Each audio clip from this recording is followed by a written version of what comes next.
Hey everybody, this is GoGo7. I've been feeling a little bit ill or sick today for the past week or so, but this is the first opportunity I got to record a video. Today I'm making a making of my Pokémon Stadium Let's Play extra episode.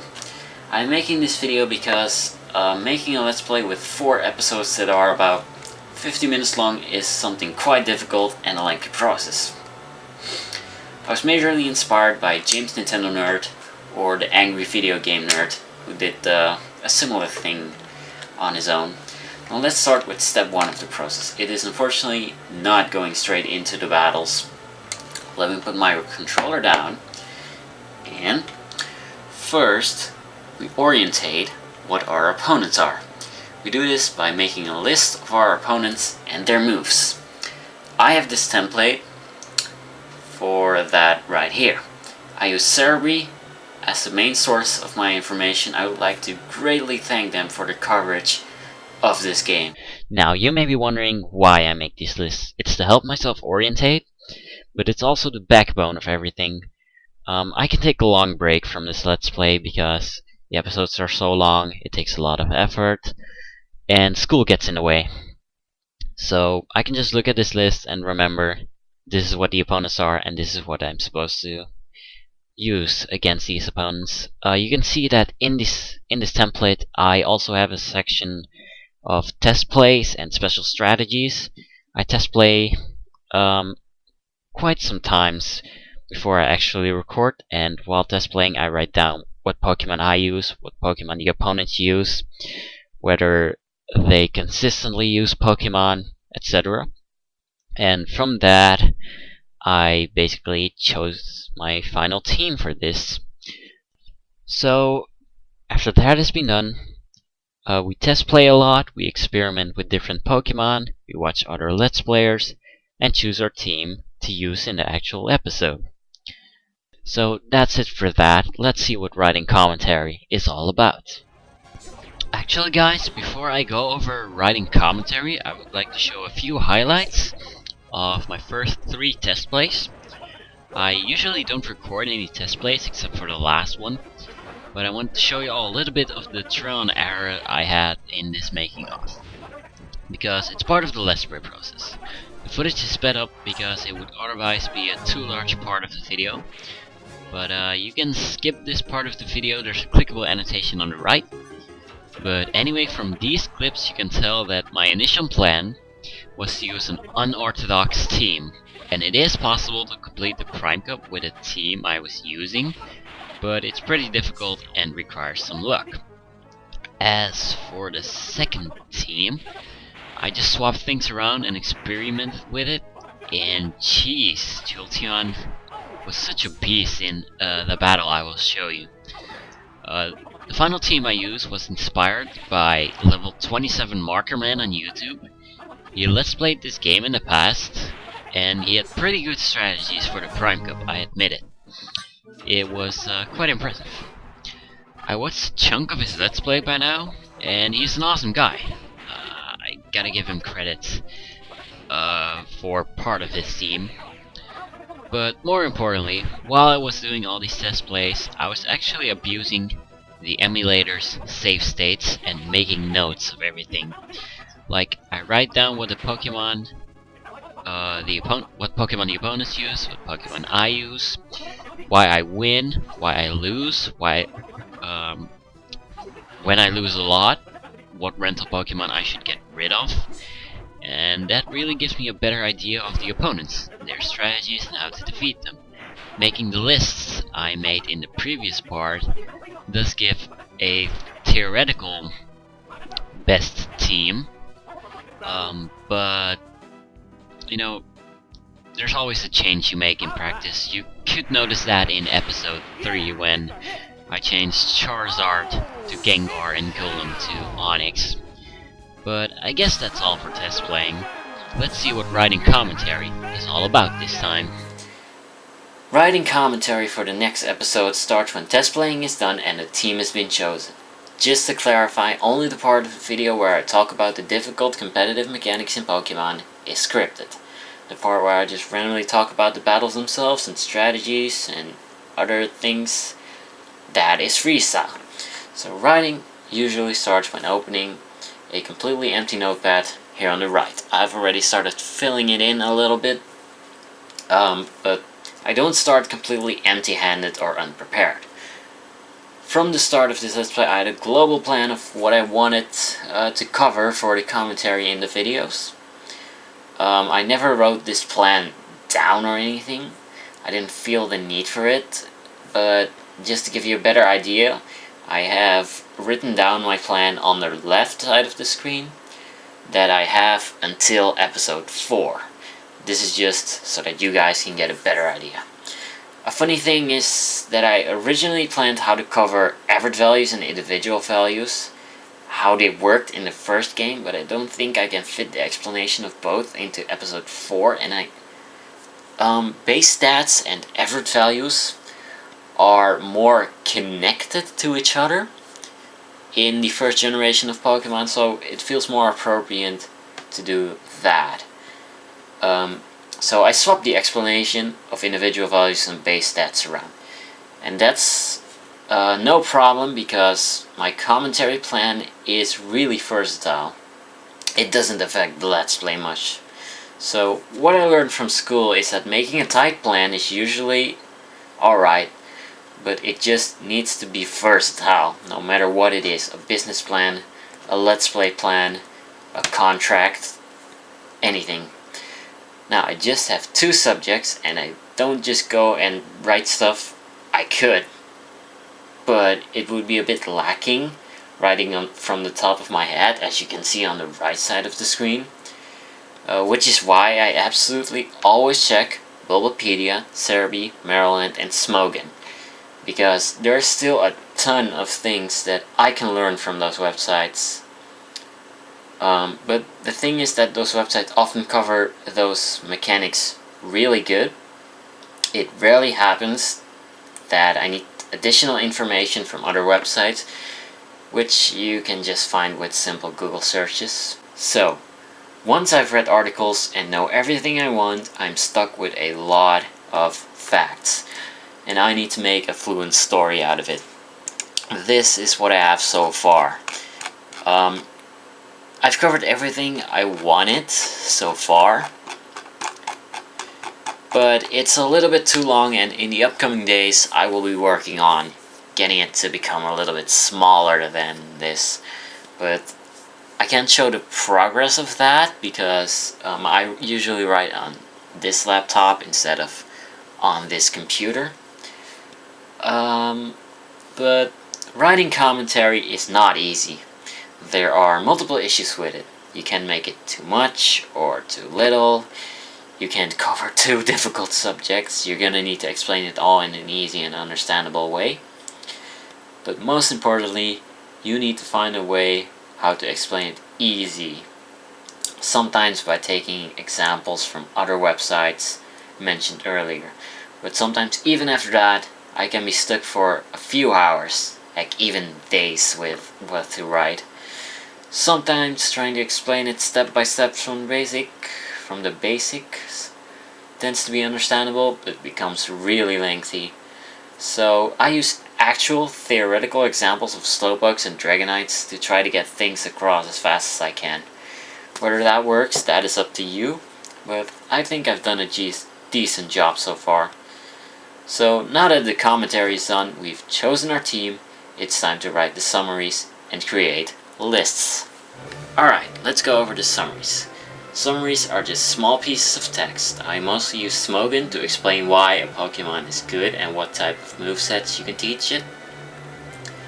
I try to get into a standard format in which proportions I talk about the particular rental Pokemon and the Pokemon in competitive battles in this generation and future generations, which really fluctuates for every single Pokemon, but I don't think I'll ever get into a particular standard. More about the summary soon, but let's now see what lists are all about. Now, creating these lists is probably not very significant on your own, but it is precision work and a decently lengthy process, so I'm showing it off. I'm only going to show at full speed how I did Onyx's sprite, because that already took 3 minutes. I will show the rest of the Pokemon at a higher speed, because they took about 9 more minutes, and I think it's best to reduce that to about 3 or 4 minutes so you won't be bored. So, after many years of creating stick fight animations, I've really started to like sprite art editing. Now I know that I'm actually supposed to use Photoshop for this, but I'm really used to doing basic things in Paint. I've recently moved on to PhotoFiltre 7 as of episode 4, but sometimes things I create in Paint require some math, especially when making sketches of templates. But when something is too difficult, I contact my friend PhotobrickStudios and he creates actual screen templates from my sketches. He's been doing a fantastic job on that so far.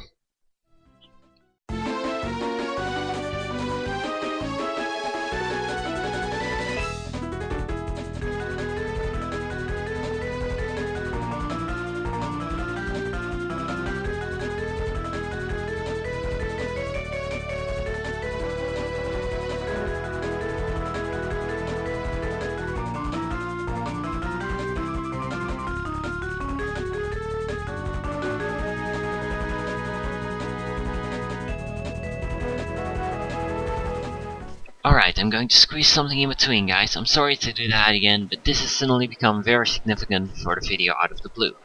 So, in episode 4, I introduced something called the moveset templates, where I show the opponent's movesets before every battle. So, it took quite an effort to figure out new techniques in PhotoFiltre 7 to make these. Once I got the hang of it, I managed to make a preset in which I only had to copy and paste the information from Serebii. And in total that took about 2.5 hours. But the thing is that I only have PhotoFiltre 7 on my own laptop and not on the gaming PC, so I couldn't directly record it. And because of how fast I got it done, I just didn't think of recording it. However, I noticed something very important about the information on Serebii. And that is that Serebii either misspells or use unofficial spellings for a couple of moves in their coverage of this game. Some common mistakes I've seen is that they spell Thunder Wave as one word instead of Thunder space Wave with capital W. They spell double dash edge instead of double dash edge with capital D and capital E. One time, and this is pretty hilarious, they spelled self space destruct instead of self-destruct as one word. And another one I noticed from the top of my head is that they spell send dash attack without capital A instead of send dash attack with capital A. So, as much as I am a perfectionist, I decided to correct all the information that was wrong in these templates. And that is what you're seeing me do on screen right now. Unfortunately, I had to do it with a camera and a second monitor because my laptop, which you can see on the right, does not have any recording software. I hope it's recorded properly and it's not unsharp or anything. But anyway, that's all I wanted to squeeze in between. Let's go over something else. Now, I would like to cover something a little bit off topic, but very significant for every single Let's Player. And that is to order your Let's Play video files, pictures, backgrounds, and screen templates in a neat manner, in which you can easily find stuff you're looking for. Here's a diagram and a showcase of what I do. I have a main folder for my entire Let's Play. I split the parts of my Let's Play into 4 subfolders. Part 1, Cups. Part 2, Gyms. Part 3, Extra. Part 4, Round 2. And now, for every single episode, I have another subfolder. And so, every single episode folder has its own subfolders for example, choosing Pokemon, summaries, lists, the unedited main episodes, and starting episode 4, I'm going to have a moveset subfolder and a pictures subfolder, because just look at this. Alt type icons, I also have a subfolder for that. But, even though this looks pretty neat, I only barely finished working on this by the time I got to episode 3. And that's why the first 2 episodes folders look a little bit different, especially episode 1. That was really just the first experience with it. So I guess that's everything for ordering your folders. Let's see what the recording process is all about. Time to go into recording stuff. I prefer not to record an entire episode in one sitting, or in one day, or maybe not even in 1 week. I prefer to record 3 things in advance, and that's called pre-recording. First off, I start with the intro, and that's just introducing the episode, going over the rules of the Prime Cup, and then I announce that we're going to cut ahead to the choosing Pokemon segment. Okay, let's give the introduction a try. I will, give me 1 second, start the timer on my phone, and we'll start. Hey everybody, this is Goku. I didn't quite like that one. I'm going to push the split button and try again. Hey everybody, this is Goku7, or should I say... I will talk about the usage of my phone later, but for now let's move on to choosing Pokemon. Choosing Pokemon really is what it sounds like. They're just short clips of me choosing the Pokemon that I want to use. I usually write down a few words as to why I use one Pokemon over the others, and it's mostly about movesets. Let's try to record one. Alright, the electric type Pokemon we want to pick needs to be as fast as possible. So our best choice would be between Jolteon and Electrode. I think that Electrode has a better chance of going through the Prime Cup because he has Thunder Wave, he has Thunder, he has Swift Attack and Flash for when you need that. Level 27 Markman has proven that Raichu can be a good Pokemon to use, but he's personally not one of my favorites to use. He only has 251 speed, whereas Electrode has 331, so we're going to be choosing Electrode.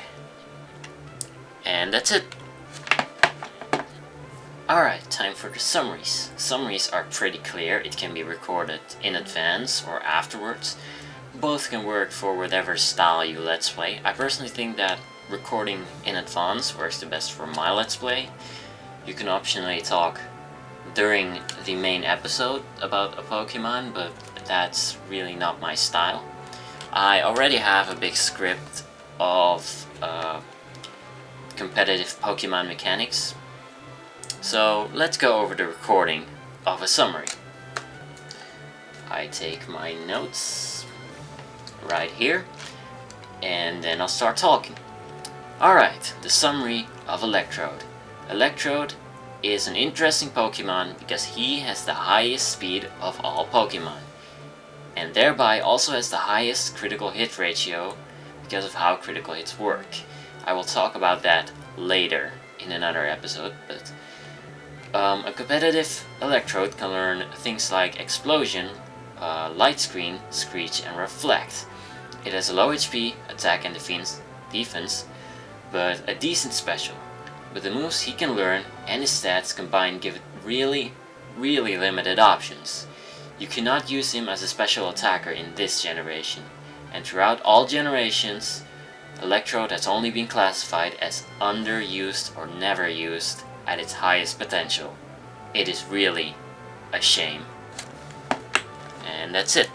That was a summary about Electrode. Let's move on. Alright, let's go over recording the main episode. I've been trying to make a script about what I do when recording the main episode, but I really can't do it. So I'm gonna do this from the top of my head. when I start recording the main episode, which is only the battles and a little bit of the reward of the Prime Cup and Poke Cup and all, everything I do is just, first, I focus on being quiet for a little bit so that the summaries can play. After that, all I do is just read this script about competitive Pokemon mechanics and so forth. I keep in mind what Pokemon the opponents have and commentate on that whenever that is needed. Whenever I get into an unexpected situation, I stop with reading off these, the competitive Pokemon mechanics, and I just start talking about the battles. Now, the weird thing is that you always get into this natural balance of talking about competitive mechanics, talking about the game, and so forth. I don't think I can put that process into words properly, and not in a script. So I guess that's it for recording the main episode. There's really not much special about it compared to anything else in the Let's Play. It's just recording and doing what I enjoy. So yeah, let's move on to, I think, gear. We have a lot of the production of the video covered. After the summaries are recorded, I start studying my commentary for the main episode, so that I don't read it out loud and I have already forgotten what everything is about. When I study commentary, I always find typos and grammar mistakes, which is really helpful. But when that is done, I record the main episode and I just go with it. And at that point, I should have all the clips recorded that I need. But now, let's see my recording equipment, which is also something very important. This headset is a Trust Fatality 1. It has a really nice fitting, they're comfortable headphones, but the detachable microphone right here is pretty horrible. Even my camera microphone performs better. Just to give an idea, whenever I record audio in Audacity, I normalize the recorded sound and I raise it by another 9.7 decibels. And then once exported in Camtasia Studio 8 for rendering, I raise the resulting audio by another 50% in volume. So I always recommend, don't get a cheap microphone, don't get a Jax headset, get one with USB, but not a wireless one, I guess. There are two main microphones on the market. People with a low budget should go with a Blue Snowball microphone, and those who are serious and have a pretty decent budget should definitely go for the Blue Yeti microphone. I'm currently looking into getting a Blue Yeti microphone. I have more than enough money for it, but because of the rules in my household, I currently cannot buy it as of right now. By the time this video is uploaded, which should be way later than when this is recorded, I should have a Blue Yeti microphone in my possession, and the audio quality of this Let's Play should have been significantly better up to now. Now, I also have a controller. This is a Logitech controller, I don't know which model, but it's pretty decent. Its cable at the top is a little bit broken, but I have one problem with it. If I can get up close, it has, how do you call this? Square regions, diagonal corners, instead of like a big circle. And I don't know who thought of this, but I guess it's made specifically for a game, but I don't quite like it so much. I'm not sure if I'm going to buy a new one because, you know, this works so far. My phone is a Logitech G610, and that's it for equipment.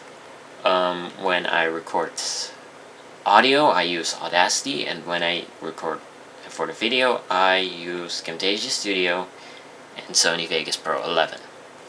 Now, the editing process is very lengthy and spread across 2 to 4 days most of the time. Now, here's everything I do in order. In Camtasia Studio, I sync up the audio from the game in Camtasia Studio and the audio from Audacity so that I have the clips commentated. I cut off the filled battles, otherwise some episodes would have been over 10 minutes long. I write down fills whenever I see them, because it might be 4 days later that I start pointing them out in Sony Vegas Pro 11. And that's all I do in Camtasia Studio 8. I then render these clips to WMV format, 720p, highest quality, to start editing them in Sony Vegas Pro 11. This gives a slight quality loss, but it's not noticeable once downcompressed on YouTube. So once in Sony Vegas, I start with editing the choosing Pokemon footage, putting the lists of Pokemon as background template so you know which Pokemon I choose. And about that, I changed the way I use these templates since the 3rd episode because of how many Pokemons there are. I've decided to use the register option to group together Pokemon of every type, and that sped up the episode a whole lot. But after that, I do the fill cam, which is just a background template, footage on top, and notes and the Psyduck sound on top of that. After that, I added the summaries on top of the main episode. For this, I might slow down the main episode footage a bit, or speed it up. I don't like doing it, but sometimes I have to. So what I do for the summaries is stopping to talk in the main episode so you don't have the summary commentary and the main episode commentary playing at the same time. But I also take a step back, and while playing, I make sure that I take a little bit more time choosing my next move to do, like switching out or doing an attack, and that creates free space for the summaries commentary, since those can be a few minutes long. If you watch my Let's Play, you can hopefully understand what I mean by that summary part. That really wasn't too good of an explanation, but I don't know how to say that better, I guess. I've changed my method of how I do the summaries in every episode, up until episode 3. Then I decided to stick to pre-recording the summaries and then playing them all in a row. But after the summaries part has been done, I put images on top of the screen and notes on top of the screen to help with explaining the competitive mechanics I talk about in the video. After that, I put opponents' moveset templates on screen, which I started doing in episode 4. I find it really nice that I get to show that off. In the meantime, I've been keeping track of fails in the video and point them out on screen, but I've not specifically give them their definitive number, because I might find some more in between. But after that, it's actually time to put the navigation templates on screen. You know, that one that says next episode, playlist, previous episode. And after that, I look through the footage 2, 3, 4 times and point out every commentary failure. And then it's time to render the video in highest quality MP4 format, and that is what I upload to YouTube in 720p. So all in all, I find the editing very enjoyable. I'm able to use a lot of presets for the screen positionings, but I also work with over 11 tracks, video and audio. But in episode 4, I also have one additional track for moveset templates. Working with so many tracks, it can be quite a hassle. It can become very messy if you don't keep track. If you don't keep track of what tracks you're using what for. So in order to keep it neat and ordered, I use a special image to help me remember which video and which audio track I am supposed to edit what. Like, I put the audio tracks on the very bottom, then a track for background images, a track for main episodes, a track for summaries, a track for moveset templates. Then I have images and notes, they have their very own track. But to top everything off, I have an additional miscellaneous footage track in case I really need that. Alright guys, that's basically the end of it. time for some last words. You really don't see this kind of behind the scenes videos for Let's Plays, but the one I saw from the Angry Video Game Nerd really impressed me and inspired me to do it myself. Upon reflection, this making of video was fun for me, but very challenging. My original plan was to keep it very short, but I really was not satisfied with it and started all over again. That was when things got real difficult because I started recording some scenes of the making of as I was still writing some others. When I thought at first that I was done writing some segments, I constantly realized that I wanted to expand on some things. That did keep the writing going, but it put a halt to recording. I even decided to re-record one segment of the video because I felt that it didn't go into enough details in the first script.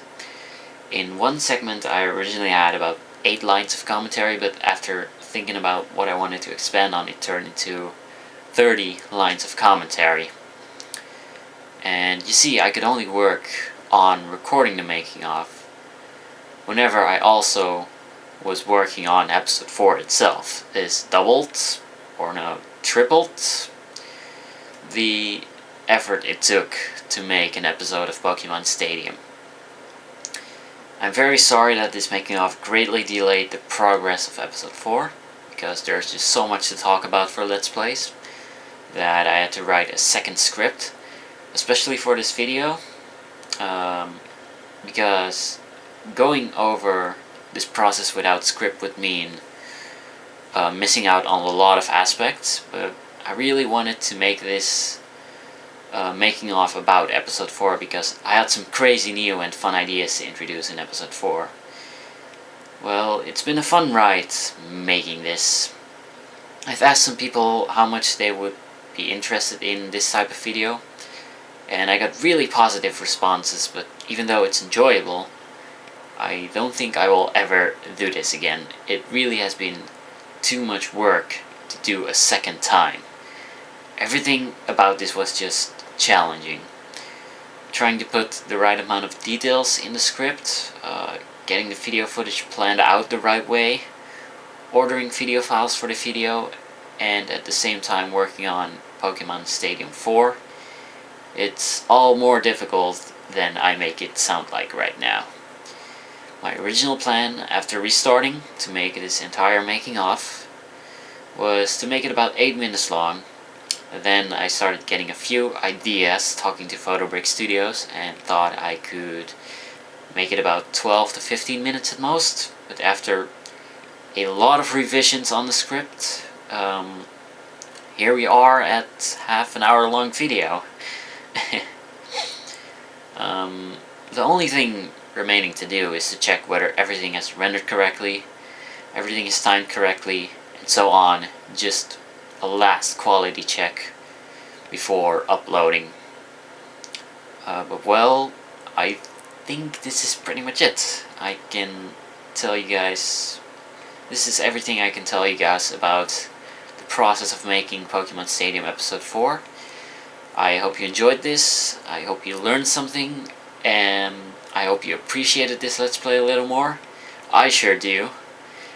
But remember, the only thing to really experience this is to do it yourself.